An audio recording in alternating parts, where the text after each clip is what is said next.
A lot of those things nobody agreed to, including the statements I made. This is where the Ferguson Commission and its volunteers get their hands dirty and engage their minds. People need to be able to sit in the courtroom even if they don't have a ticket. It's a working group focusing on municipal courts.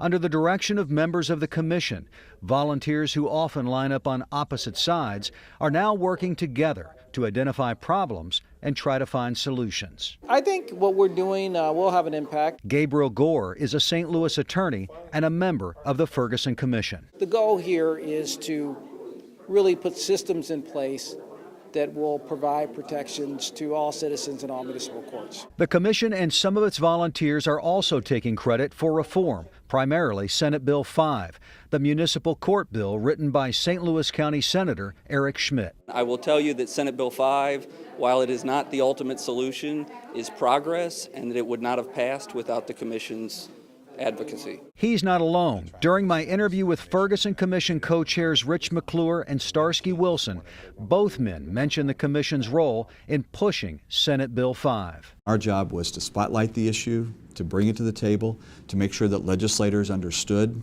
what those issues were, and we're so pleased they were responsive. And so when Starsky and I were in Jefferson City and met with legislative leadership and talked to them about the priorities, they understood them and they were responsive, and their legislation reflects that, and we're just delighted for that. But News 4 Investigates confirmed that none of the members of the Ferguson Commission testified in support of Senate Bill 5. For anyone in the Ferguson Commission to say that they are responsible for Senate Bill 5's passage, they're dead wrong. Senator Maria Chappelle-Nadell represents Ferguson. Senate Bill 5 is not the only Ferguson bill. Senator Chappelle-Nadell says she had other bills that were a direct response to issues resulting from the Ferguson arrest, issues that are being investigated by the commission.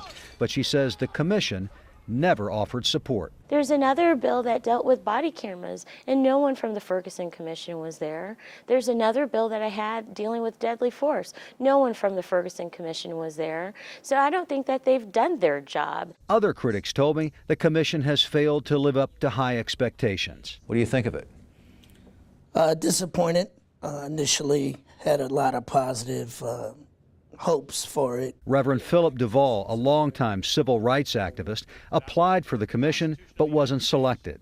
He says one of the commission's biggest benefits will be the cushion it may provide for Governor Jay Nixon, who was widely criticized for decisions he made during the Ferguson protests. There's political theater, something that speaks to the way the governor handled it or mishandled Ferguson. So it speaks to political theater to show to the rest of the world or the country that they're putting some type of effort to address it. But what will really come from that effort and roughly a $900,000 budget, much of it coming from state taxpayers? We know what the needs are. I mean, there's nothing the commission is going to come back with that has not been studied. Adolphus Pruitt is the president of the St. Louis City NAACP. One of his biggest concerns is that there will not be enough funding to pay for the inevitable long list of recommendations proposed in the commission's report to the governor. It's a significant problem. I understand where you're going. We saw some of the best of the Ferguson Commission during this working group. Hard-working volunteers digging in and discussing. That seems reasonable. Providing some of the hope that may help us heal. There's enough blame to go around, so I don't know that it's helpful to point to one sector of people, but rather for all of us to say, what can we do going forward and what kind of commitments are we willing to make?